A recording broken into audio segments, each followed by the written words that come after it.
சாத்தகி இந்த அண்டப்பையிரண்டாம் 1008 8 திக்கு 16 கோணல் 224 திருப்பு கணங்களும் 8 ஸ்டிக்குகளை வைத்து துஷ்டர்களுக்கு தாங்க சிஷ்ட பரிகாரம் செய்து வரக்கூடிய நாராயணன் வைகுந்தவாசன் கண்ணன் கார்மேக வண்ணன் கமலக்கண்ணன் ஓகலச்சகன் புரிந்தாயா சாத்தகி? போய் கம்மன் உட்காரணும். ஐயா, நம்ம உலகமே 8 திக்குன்னு சொன்னீங்களே, அதாவது வடக்கு தெற்கு மேற்கு கிழக்கு வடமேற்கு வடகிழக்கு தென்கிழக்கு அப்படின்னு சொல்ல 8 திக்குகள். அந்த நம்ம உலகமே 8 திக்கு இருக்குதுங்க. அது 16 கோணலா இருக்குதான் நம்ம உலகம் மொத்தம் கணக்கு போட்டாங்க. உலகமே 16 கோணல். அதான் நீங்க சொல்றீங்க 8 திக்கு 16 கோணங்கள். சொல்லுங்க. அதனால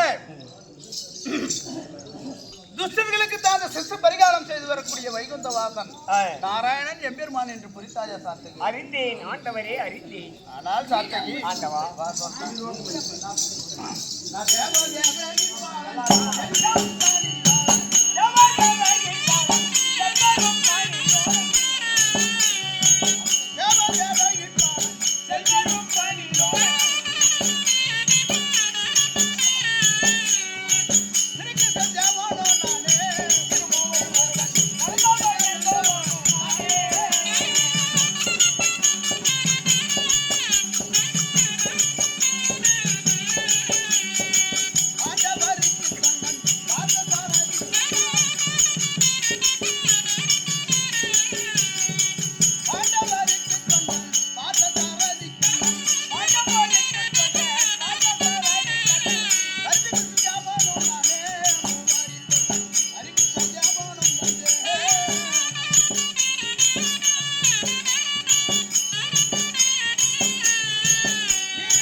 பாண்டவர்களுக்கு நீங்கள் சொன்ன தாய் மாமன்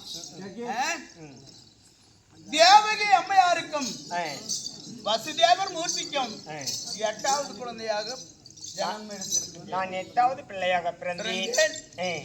ஆனால் பாண்டவர்களுக்கும் துரியோதனாதிகளுக்கும் பாவியாகிய துரியோதனன் என்ன செய்தான் தெரியுமா? நாட்டை பறித்தான், காட்டுக்கு ஓட்டினான், பாண்டவர்களை வாழ விடக்கூடாது என்ற எண்ணத்தில் சூதாடி நாட்டை பறித்து சூதாடினான், நாட்டை பறித்தான், காட்டுக்கு ஓட்டினான். ஆமா 12 வருஷம் கானகம், ஓராண்டு அஜ்ஞாதவாசம், ஒளிவனவாசம் 13 கழித்து வந்தால் பங்குள்ள பிரகாரம் பாதி நாடு தருகிறேன் என்று இப்படி மாபெரும் குரு பேரியோர்கள் அமர்ந்திருக்கும் சபையில் பாரா கீர்த்தியை எழுதினான். 12 கழித்து ஓராண்டு அஜ்ஞாதவாசமும் முடித்து நாடு கேட்க வந்த பாண்டவருக்கு நாடு கொடுக்க முடியாது என்று விட்டான். நாடு கேட்ட பாண்டவருக்கு நாடு இல்லை என்று சொல்லிவிட்டான். ஆமா முதல் முறையாக பாண்டவர் யாரை தூது அனுப்பினார்கள் தெரியுமா? யாரை? உலக மகாமுனிவரை தூது அனுப்பினார்கள். ஒரு பொது மனிதனை தூது அனுப்பினார்கள். இல்லை என்று சொல்லிவிட்டான். நாடு இல்லை என்று சொல்லிவிட்டான். பிள்ளை பாசத்துக்காக அர்ஜுனன் குமாரன் புலேந்திரன் இரண்டாவது தூதன். நாம அவங்க எல்லாம் ஒரே பங்காளி தானே. அவன் தத்தாவே நாம எத்த வேற. அர்ஜுனமான அனுப்பினார்கள். அவன் வார்த்தையும் கேட்கவில்லை. காடு சென்ற பாண்டவருக்கு நாடு இல்லை என்று சொல்லிவிட்டான். ஆமா கடைசி 3வது முறையாக பாண்டவர் என்னை அழைத்தார்கள். துரியோதனிடத்தில் தூது அனுப்பினார்கள். சென்றேன். துரியோதனிடத்தில் சென்றேன். சரி, வந்த மனிதனுக்கு ஆனா எந்த இதுவும் கொடுக்கவில்லை. தனிப்பட்டு கொடுக்கலையா? ஒரு மரியாதை என்பது இல்லை. இல்லை. ஆமா சரி. தானப்பா. ஆமா சரி, அவன் கொடுக்கலனாலே பரவாயில்ல. சரி போனான். ஆனால் துரியோதனா, நீ இட்ட கட்டாளப்படி 12 வருஷம் ஓராண்டு அஜ்ஞாதவாசம் பாண்டவர் கழித்து விட்டார்களே. ஆமா, நாட்டை கொடுக்க வேண்டியதுதானே. கேட்டேன். அதற்கு என்ன சொல்றான் தெரியுமா? டேய் கண்ணா, கண்ணா, நீ யார்? என் பங்காளியா? மத்தால் அடிப்பட்டவன், மாட்டாள பெண்ணாண்டவன், இடையன் மடையன். நீ வந்து நாடு கேட்டா நான் நாடு கொடுப்பதா? இழிவாக பேசினான். அப்ப அவன் சொன்னதெல்லாம் உண்மையா? உண்மைதான். மாமியார வச்சிருக்கியா? அது சரி. சரி துரியோதன பேசினான். சரி பேசினாலையும் சரி. ஏன்னா போன மனுஷன் அது 2ல் 1 பார்த்துன்னு தான் வரணும். இவன் பேசிட்டான்னு நம்ம அங்கதான். நீ 3 வேளை அரை மணி நேரம் 3 நாளுக்கு பெருசியா லேடி பார்த்துப்பா. நீ எதுக்கியா போன? அவன் சொத்துக்கு நீ பங்காளி சேர்த்துக்கு நீ எதுக்கு போன? அதுக்கு கேள்வி.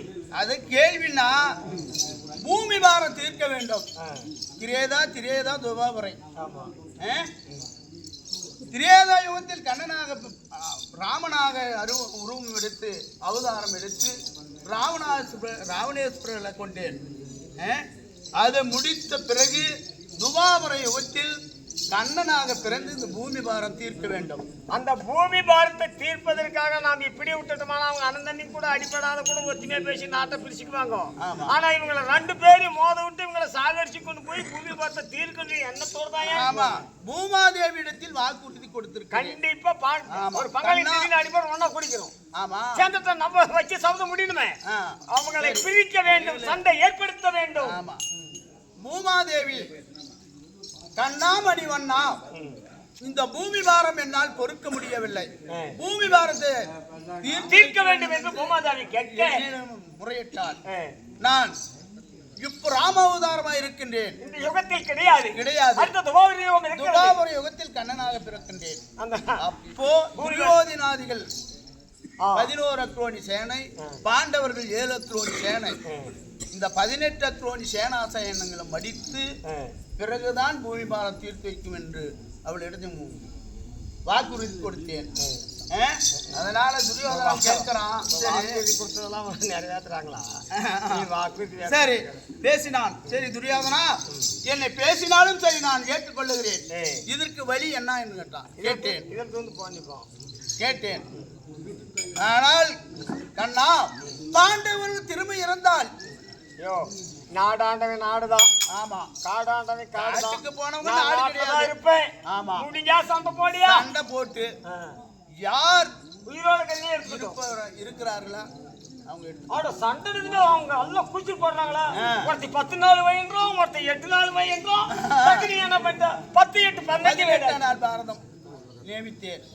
சரி, ஆனால் துரியோதனா வாயில் சாதாரணமா சொன்னா நான் ஏற்றுக்கொள்ள மாட்டேன். ஆமா ஆமா. என் கரத்தில் அடித்து சத்தியம் பண்ண வேண்டும் என்று கேட்டேன். ஆமா ஆமா. ஏன் இடையா மடையா அந்த சத்தியம் எதுக்கு பண்ண சொன்னேன்? ஆமா, உன் கையே அவன் தலையில கை இல்ல, என் கையே அவன் சொல்றான். உன் கை திருட்டு கையே, என்ன திருடி கையே, மத்தால் அடிப்பட்டவன். உன் கரத்தில் சத்தி பண்ண மாட்டேன். சரி, என் கரத்தில் சத்தி பண்ணாவிட்டாலும் சரி, இந்த பழிமான் தூண் இருக்கின்றது அல்லவா, அது மேல அடித்து சத்தியம் செய்து கேட்டேன். அடித்தான். அதுலதான் 5 லட்சுமியும் இருந்தது. அடிக்க 5 லட்சுமியும் வெளியேறிவிட்டது. அன்றைக்கு 7.5 நாட்டாம் தனியா துரியோதனை பிடித்து. சரி சரி. அப்படி இருக்க நான் வந்து வெளிநேரம் ஆனபடியால் அந்த புறத்தில் சென்று அதாவது பாண்டவர்களுடைய கடமையை தீர்க்க வேண்டும், பாரத்தை முடிக்க வேண்டும். இருந்தாலும் மனைவிகளை கூப்பிட்டு சொல்லிவிட்டு வெற்றிகரமாக செல்ல வேண்டும். அதற்காக மனைவிகளை கூப்பிட வேண்டும். மனைவியை கூப்பிடுகிறேன்.